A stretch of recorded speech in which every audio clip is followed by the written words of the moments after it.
Greetings and salutations, my friends, and welcome to a new video. How are we doing today? I hope we're having a beautiful, stunning, brilloso, espectacular, fuera de este mundo kind of day. I hope we're all doing absolutely amazing. Today, I bring you a video that I've been postponing for a long time because I've been telling myself I needed to wait for the right time. Maybe some new books would be added to this list. Maybe some things would change with time. And I've been feeling inclined to make this video recently because I get tons of questions, be it on live shows, be it on sprints, be it on DMs or other socials. People asking me, Mel, what are your all-time favorite books? What are those books that with time do not leave this very specific list? Books that I would recommend until my dying breath. If there is 3 people cheering on for these books, I'm one of them. If there is 1 person cheering for these books, it is me. And if there are no people whatsoever cheering for these books, you can assure that I am dead. And so I've got a list of 10 books that I consider to be my all-time favorite books. It was quite surprising as I was making this list that there are no new additions really to it, and that all of these books are not a read past 2021, I don't believe, because let me tell you, in my time on booktube, which has almost been 4 years now, I have read upwards of 400 books, not counting every book I read before I joined booktube that is not on Goodreads. So let's say that in my 24 years of living,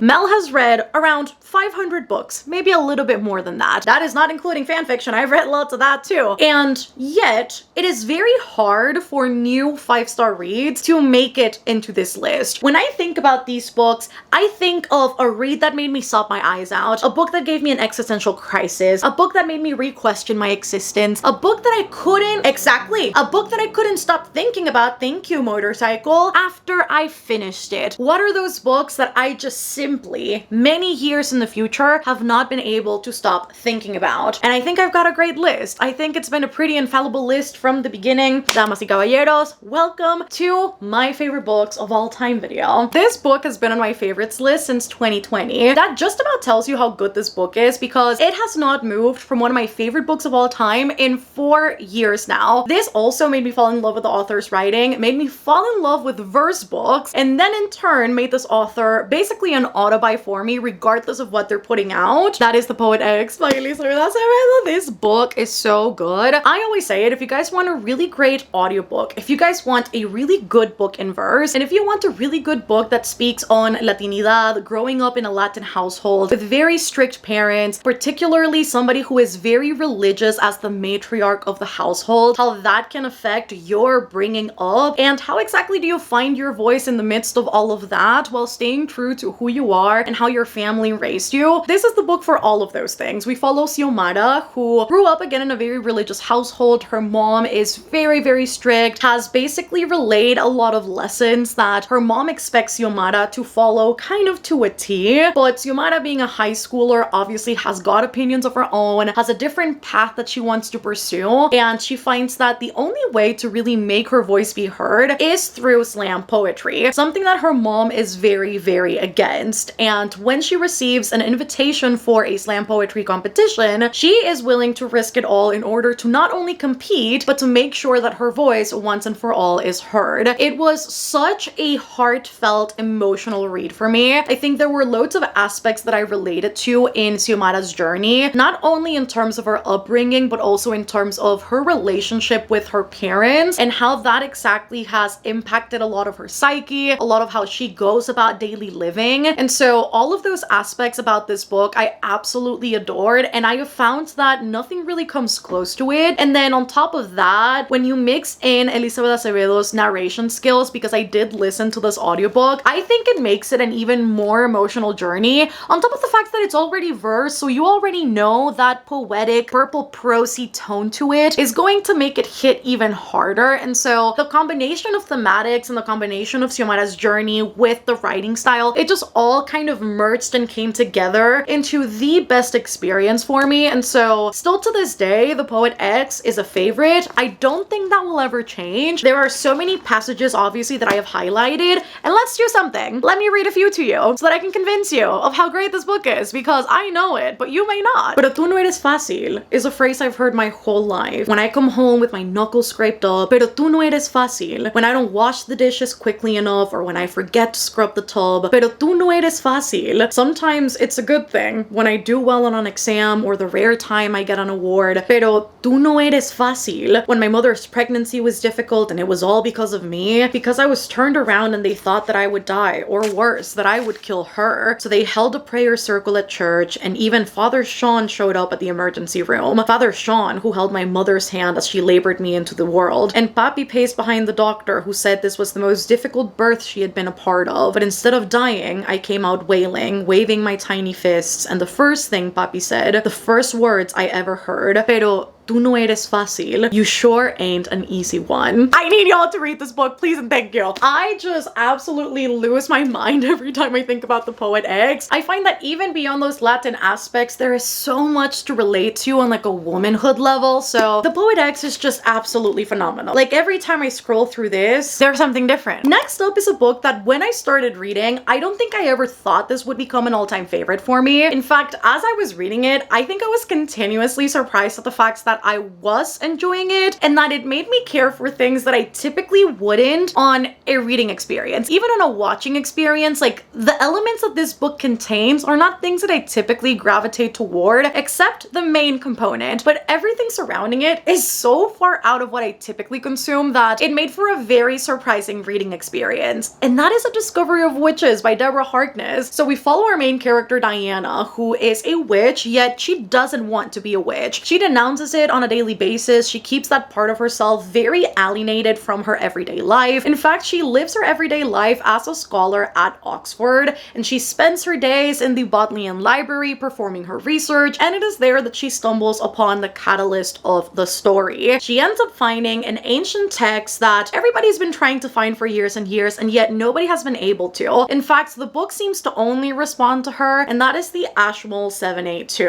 And when she pulls that out of the Bodleian Library, basically every supernatural creature is alerted of this fact. Things get even more complicated once Matthew, a vampire, takes interest in Diana, not only because of who she is, but because of what she's able to do and what this entire discovery really means. And so they start interacting, they end up becoming friends, further end up falling in love, which is completely against the supernatural rule because interspecies romance is not supposed to happen for very specific reasons. And then on top of that, a war starts brewing, not only because of the romance, but also because of this text, and things just get messy and good. It's got elements of science, particularly alchemy, and then on top of that, it's like a very historical book, especially the second one, which I was not expecting at all when I went into this series. It makes a lot of sense though, because the author was a historian before she became an author, and so when you kind of put all things together, it does make sense. What didn't make sense to me was the fact that I enjoyed it.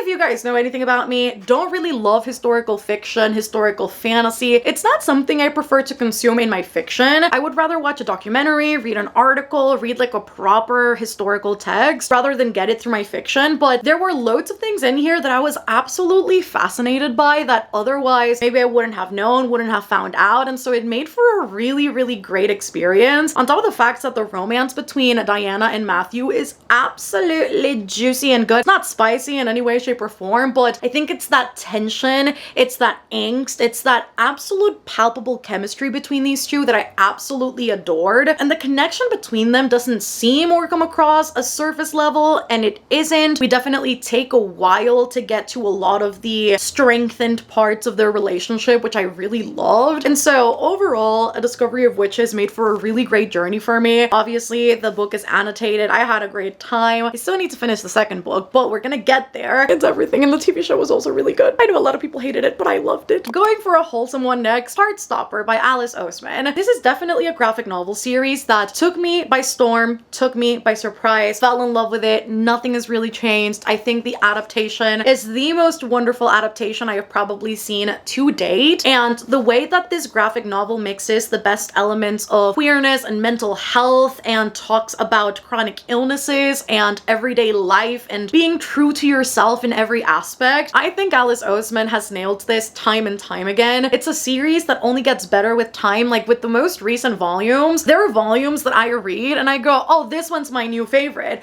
Oh no, but this one's my new favorite. And I feel that every time she releases a new volume, she ups the stakes and there's something new that makes me go, this is my new favorite. And for me, that tends to be difficult to find within series. And so that aspect alone, the fact that Alice Oseman keeps getting better and better with time, I just absolutely respect and adore. So in this one, we follow Nick and Charlie, both high schoolers. Charlie is gay and very openly out. He has received a lot of bullying and backlash for it at his school, and he really doesn't seem to see the end of it. But his days do start getting a little bit brighter when he ends up befriending Nick, who is a rugby player in his same school, and they kick up this friendship. They obviously have classes together, and sooner rather than later, Charlie ends up joining the rugby team as well. He's a very fast runner, he's very agile, and it is through those means that he ends up connecting even more with Nick. They end up striking this very wholesome, really respectable, really strong friendship that soon enough turns into attraction for the both of them, but that implies that Nick will have to question everything he knows about himself and his sexuality and how he's identified in the past. It's not really something that he's ever thought about before, so that brings forth a lot of self-discovery and a lot of growth that needs to happen, and soon enough both of them will get into a relationship as well. But what I love about this graphic novel more than anything else, it's the fact that although Nick and Charlie obviously are at the forefront of the story, we also observe all of the side characters very closely. We have got Darcy, we have got Elle, we have got Tara, we have got Tao, and we get to see their own queer relationships and what those look like in all of the good aspects and all of the bad aspects as they all navigate high school. And I love that in the midst of all of that, then we get an added layer of a lot of talks of mental health, particularly depression and anxiety and what that looks like. We see a lot of conversations surrounding self-harm as well. We also see conversations surrounding eating disorders and chronic illnesses and what that looks like for a teenager and exactly what is the catalyst of that and how exactly does one go about this journey of healing. And so it is so much more than just a silly little romance, as a lot of people would like to brand it. It goes into so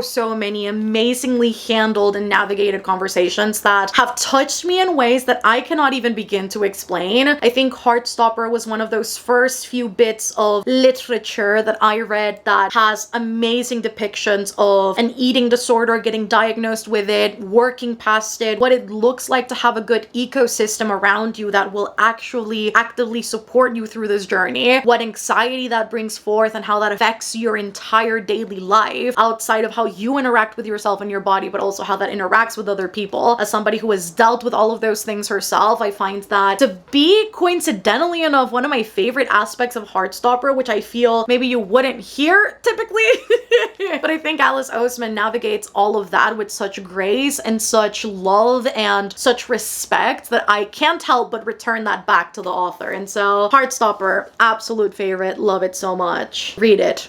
Get on it if you haven't already. This one, you guys may say, Mel, you are a broken record at this point because I have been talking about this book consistently for the better part of the last 4 years almost, and I won't ever stop because it is one of my favorite books of all time, and I want to reread this forever and ever as often as I can because I find that every time I reread this book, there is something different that I spot that I didn't the last go around, something different to relate to that my past self perhaps didn't relate to, and that is The Invisible Life of Addie LaRue. This book is not going to be everybody's cup of tea. It is a very purple prosy book. It is a very character-driven book. If you don't like Addie as a character, you don't end up really enjoying the story because you're wholly reliant on liking her as a protagonist in order to enjoy the rest of it. Addie LaRue is a character that absolutely gutted me the first go around that I read this. I've talked about this countless of times on my channel. I've always been the type of person that has kind of like a strange relationship with time and mortality and figuring out what my existential purpose is on Earth and finding that a lot of the time I feel extremely inadequate and imposter syndrome because I don't seem to quite land on what exactly my purpose is here and what impact that has on the grand scheme of things. And while those are all dreadfully existential, trust me, I have been pondering for a big section of my life on those things, and Addie LaRue was truly the first piece of media in general that I consumed that had such a close-knit relationship with all of those questions, with all of those thematics, that it very, very dearly touched my heart because of it. We follow Addie LaRue in the 1700s initially, as she is about to engage in a marriage that she doesn't want to, and about to live a life that she definitely does not want for herself, but because of the way that things work back then, you know, societally and everything, she kind of does have to adhere to a very specific set of rules, and she decides that she will take fate into her own hands and she will make of her life whatever she wants to. So she ends up making a deal with a god of darkness in order to live a plentiful life, meaning live forever, get to experience everything that she wants to and not be tied to anything or anyone, or not allow anyone or anything make decisions for her. And said god of darkness agrees, except that he takes something very specific in return, and he takes her name. And so anytime she meets someone, she will have whatever interaction she wants. It can last however long she wants it to, but after that person turns around, they will completely forget her name and her existence and the entire interaction they had with each other. And that is now the curse that Addie LaRue has to live with, is to live forever with absolutely no one knowing who she is. And that all changes once she walks into a bookstore, and for the first time in 300 years, somebody remembers her name and said love interest and second protagonist Henry will for sure change life as Addie knows it, and it goes from there. I found that the very first time I read this book, I heavily related to Addie's character and her own feelings of inadequacy and attempting to find her place in a world that is seemingly so large that, you know, you're kind of disregarded very easily, and her trying to figure out what her spot is into all of this. And the second go around that I was heavily dealing with what I at the time didn't know was dysthymia. I was really struggling with my mental health and my mental illnesses, and I didn't really know how to navigate it all. I found that Henry's struggle as somebody who feels incredibly lonely despite being surrounded with people that you can tell love him, and as he questions why those people love him to begin with and his own worth as a person, was something that I related to a lot more on the second go around. And so this book just seems to kind of switch back and forth for me depending on where I'm at in life, and I absolutely love when books do that. It is not often that I find a book does that. I feel like that's why it's so special to me, and so I love this. The writing as well is absolutely phenomenal. I love purple prose. I love books that are so whimsy and so, I guess, like existential in their own composition that I end up absolutely falling in love with the plot and the characters and everything. So this was, to me, very wonderful, and I don't think that will ever change. We have got a single poetry collection in here, and that is Homebody by Ruby Kaur. I just fell in love with Homebody. I think this was the first of her poetry collections that I read, and nothing afterwards came close to Homebody. I know that this particular poetry collection was half written before the Panini, and then the other half was written during the pandemic, during quarantine and lockdown, and you can definitely tell in the way that it flows. It's a very internal, introspective sort of poetry, whereas a lot of Ruby's poetry, I think, focuses on interpersonal relationships, romantic relationships, how that interacts with the self and how that affects your own opinion of yourself and the way that you interact with others. A lot of it also touches on family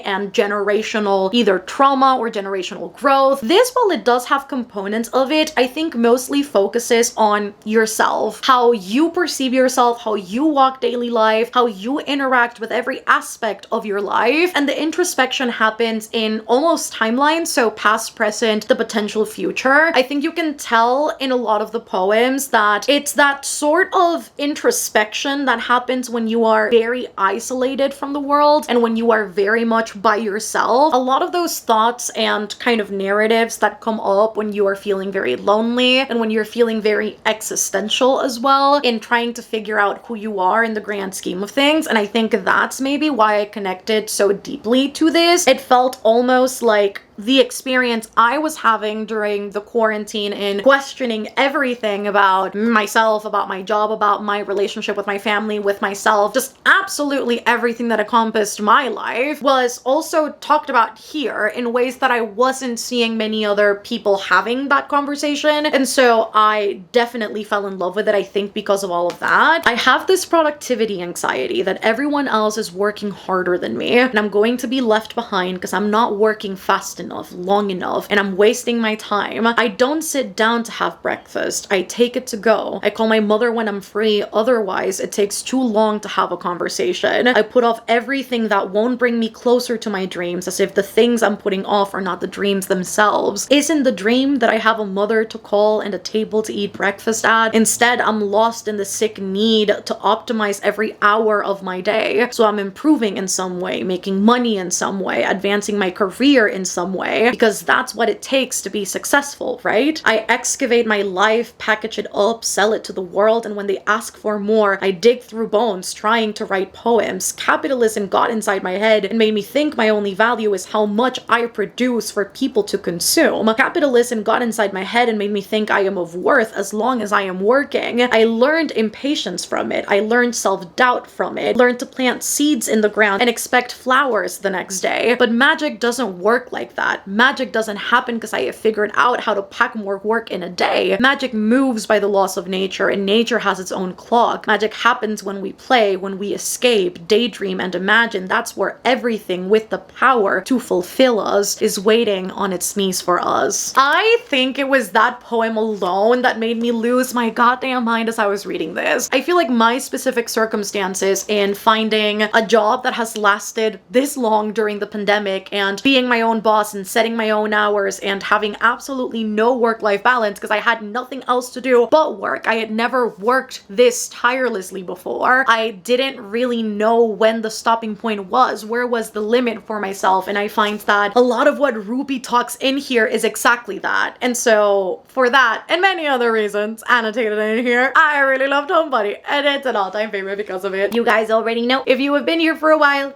I absolutely love this and things have not changed, and I cannot wait to read How Lady Fortune, which I've been putting off for a really long time because I'm scared of not enjoying it nearly as much as I really loved These Violent Delights by Chloe Gong. I know a lot of people have said that it's boring, that it's not good, that it's just absolute garbage. And for those people, I have a question. What does it feel like to have no taste? All jokes aside though, it is a joke, don't take it personally. I really loved this one. I don't care for Shakespeare, I have to admit. I will be crucified for it, so be it. I don't really care for Mr. Shakespeare. I don't really care for retellings either. I find them often interesting in notion or maybe a little bit fascinating, but I don't tend to pick up a whole lot of it because I already know it may swing on the end of pretentiousness. And it doesn't happen every time, but it happens sometimes. And so I try and avoid it. But this one though, Chloe Gong really nailed it. I think the circumstances surrounding the Romeo and Juliet retelling were things that were really successfully executed, one, and two, really worked for me. So the setting is 1920s Shanghai. Imagine it, picture it, gorgeous and stunning. Two rival gangs, okay? Stunning, picture that. The two protagonists, Roma and Juliet, constantly have this vicious cycle of love and hate, which I think she does very incredibly well. Enemies to lovers in the sense that we are enemies because we are being told by our parents that we are enemies. Now we're lovers because we realize that our family's rhetorics are not necessarily correct. Now we're enemies again out of our own volition because now we fucked up and now I kind of hate you for it. And now we're lovers again because I have forgiven you for it. But now we're enemies again because you went ahead and did something worse than last time. And so I really love how Chloe Gong navigates that back and forth in that dynamic. It is some of the best I have ever seen, if not the best I have seen. And I don't say that very lightly. By the way, magical realism. I know it's pitched as a fantasy. I know it's shelved as a fantasy. I can't imagine it being shelved as anything else. It's magical realism. So the plot is that Roma and Juliet, who hate each other, they're enemies obviously because of their mob families, end up having to convene in an allegiance because there is a monster killing people in Shanghai, particularly also people from both of these gangs. And so they have to put their rivalry aside to figure out what is happening, where this monster is coming from, and why it's killing their people. And so it goes from there, and it's wonderful. It has loads of tones and conversations surrounding colonialism and history, which I also found super juicy throughout the story, and I also really liked on top of the romance. Also side character romances, which are also very well and good. So overall, this was just a fun time. It was good, it was angsty, it was tense. The monster, it was atrocious, but I loved it as well. And so to all things, These Violent Delights is a yes for me. You can tell that the books that leave a lasting impact on Mel are the books that make me question my entire existence. Strange the Dreamer by Laini Taylor was also one of those books. I think I also read this at the the right time. I was dealing with a lot of feelings of inadequacy, as we can tell. Listen, after that we went to therapy. Now we're doing a lot better. But you could tell, untherapized Mel had certainly some very specific feelings happening. And so Strange the Dreamer also really helped pacify a lot of that crave, a lot of those feelings. And so in this book, we follow Laszlo Strange, who is a librarian. Bless his soul, love him so much. And he has been dreaming of the lost city of Weep for a while now. However, there are not too many records on why exactly the city is lost or what happened to it, why it's been blocked off from the rest of the people. And he feels like discovering all that, it's not really his job. Somebody else who's much braver, stronger, adventurous than he is will get to do all that and figure it out for themselves. But then he gets the perfect opportunity presented when he is offered the chance to go to the lost city of Weep on a small mission, and he decides that he will because he wants to figure out what happened to the city, and he wants to figure out who is this blue goddess that plagues his dreams, and the only way to do so is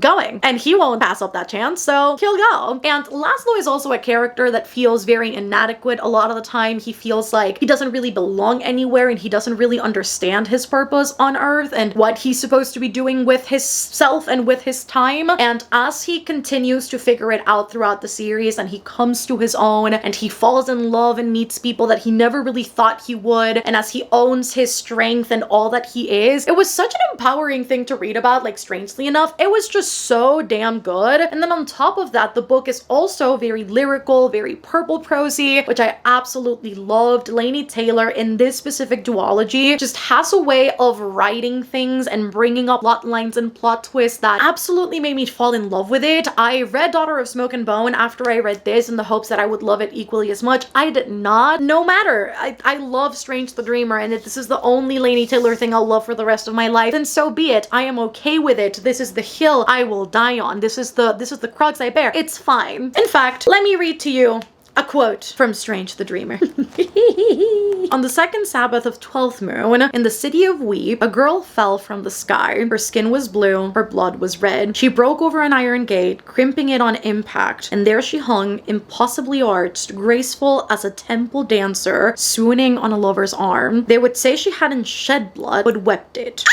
Another one. Names may be lost or forgotten. No one knew that better than Laszlo Strange. He'd had another name first, but it had died like a song with no one left to sing it. And another one. He roared the city's name, like thunder, like an avalanche, like the war cry of the seraphim who had come on wings of fire and cleansed the world of demons. His foes stumbled. They gaped. The venom sang in him, and he was something more than human. He was a whirlwind. He was a god. Now I kind of want to reread Strange the Dreamer. Maybe I should do a reread vlog. Maybe I should. Who wants a reread vlog? Let a girl know in the comments. Are we surprised that the Way of Kings is in here? I bet we are not. I don't think any of us are surprised. I was really debating because I was like, do I want to include Mistborn in here? Do I want to include the Way of Kings? But I just remember the impact Way of Kings had on me, and that is not something I will easily forget. The Way of Kings was the second, I believe, I could be wrong about that, but I feel like this was the second adult fantasy I ever read, which is crazy. My track record with adult fantasy was a little bit out of it. I started with Priory of the Orange Tree, and then I went to the Way of Kings. I couldn't have started with The Witcher, right? I couldn't have started with Mistborn. I couldn't have started with something shorter. No, I had to go to the biggest, fattest, thickest boy ever. And you know what? I don't regret it because it was a really, really good time. The Way of Kings has got 3 specific storylines that we follow very closely. So we first follow Dalinar, who is the king's brother, and he has visions of this very specific text called the Way of Kings that is in some way, shape, or form tied to the ongoing war that is happening in Roshar. Then on the other side, we have got Shallan, who is a scholar, and she has got very specific information and will continue to find information that will be essential in playing a pivotal role in the story. And then last but not least, we have got Kaladin, who is a bridgesman, and bridgemen in this world are people who obviously carry bridges over the chasm in which the war is taking place to essentially connect this whole entire plane so that the army can plow through and do what they need to. And then to make matters more difficult in said war, we are also dealing with godlike powers and enhancers. So we have got shard blades and shard plates, which are wielded only by the Knights Radiant or by very strong individuals that, when worn, basically enhance their entire physical ability so that they can perform better in battle. And we've obviously got powers and not necessarily like magic of a kind, but there is a very strong magic system in here that's very layered, very complex, and every bit as amazing as you'd expect it to be. And really good mentions and conversations surrounding mental health, specifically in a time like this. There is a huge conversation in fantasy, particularly in this genre, that a lot of authors tend to romanticize the subject of war. They tend to glorify it, romanticize it. I think Sanderson in this really makes sure to get the message across that this shit's not pretty. This shit's not nice. Nobody enjoys it. In fact, the people that it affects is more than the people who obviously take part in it and do have like this sick, twisted mindset of enjoying it. And that aspect of The Way of Kings is something that I deeply, deeply appreciate. I have never seen anything quite like this. The way that he also incorporates all of the religious themes into the story are things that continuously leave me gobsmacked, because he does so in a way that is so impartial, in a way that is so objective, and in a way that makes the story even more interesting because it puts into question kind of everything that an individual may or may not believe about religion. And I really, really enjoy that. Like, it's genuinely a series that makes you think. And I love that about it. So this thick boy is a favorite. And honestly, just based on the page count, it should never stop being a favorite, because that is commitment, baby, of the highest regard. This one also took me by surprise. And I say took me by surprise because I feel in the grand scheme of this series, this is the one that people talk about the least. And that is Act Your Age, Eve Brown. This book was something that I related to in ways that I also didn't expect myself to relate to. So we have got our main character, Eve Brown, one of the Brown sisters. I typically hear that people's favorites is Dani Brown. This to me though is unbeatable. We love our neurodivergent queen that is Eve Brown. Just love her the absolute most. And after she ruins a wedding and she starts really questioning what she wants to do with her life, she's always kind of been a person that bounces back and forth between many different professions, many different interests. She doesn't quite settle. And so as things are getting more and more complicated in her everyday life, her parents basically put a hard stop to it all and tell her that she needs to get a grip on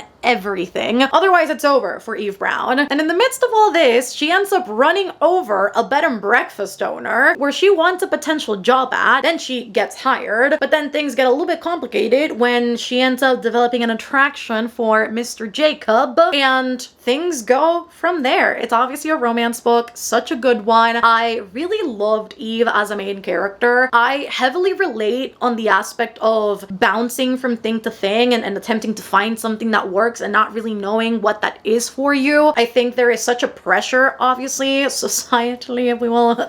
We live in a society, people. It's so hard sometimes to figure out what your calling is and what you're supposed to be doing and what path you want to pursue, because it seems like, you know, normatively, there's just this one path that you need to follow, right? You need to go to college and then you need to get a job and you need to stick to that job for a really long time and really be secure in what you want to do. And I find that the opposite of that, whether you do go to college or don't go to college, not finding a job, bouncing between jobs, not liking something and then reinventing yourself and moving on to the next thing is sometimes frowned upon. And I love how Eve, despite all of that, is very unapologetically herself. And even though obviously her family takes issue with the fact that she doesn't seem to seriously adhere to just one thing, she just embraces that that is the way that she is and that she won't really settle into a single idea, because how will you know that this is the thing surely for you when you haven't tried the other things that do spark some curiosity? And so her endless curiosity, which I think is the word that I put to it, is something that I absolutely adored and again heavily related to. The romance also was super, super good. And then on the flip side, seeing Jacob with all of his everyday tidbits and his neurodivergency as well, which is a theme that I really love love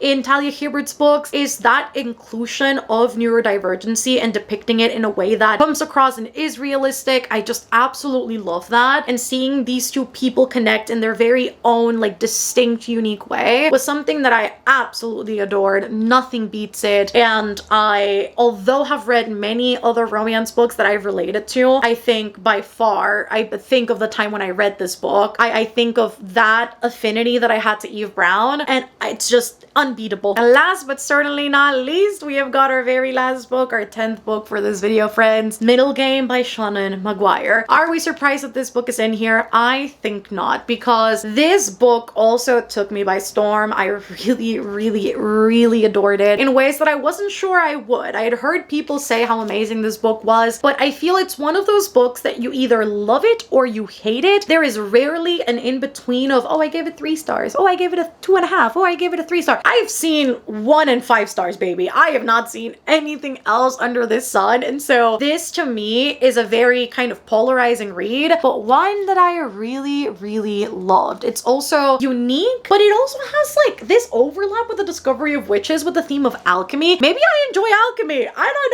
know. The narrative is set up by an alchemist, Reed, who is currently on the search to embody the doctrine of ethos. Very specific terminology because it's what the book uses. And they basically do that by building and experimenting on children in very specific conditions and circumstances in order to then potentially embody this one thing that they are seeking. And in the experiments for said thing, they find twins, Roger and Dodger, and it basically pans very successfully. Roger is very skilled in all things language. Words are his passion. He knows how to wield them so that things align the way that he wants to, and so that people kind of do what he wants them to do. And then Dodger is very gifted with numbers. That is her vision. She speaks and talks and sees in numbers. Everything for her is a different equation. And they have been separated for a really long time because having these two people together under the wrong conditions can be very catastrophic. However, by chances of the world, they do end up meeting, and disaster does indeed hit time and time again. And so they are continuously separated from each other up until the point where they are not. And things go from there as these two people go on a race against time to save the world before it is destroyed and to seek out answers as to why they are the way that they are. And I just loved this book. It's such like a strange, unique experience that I cannot fully put into words unless you actually read it.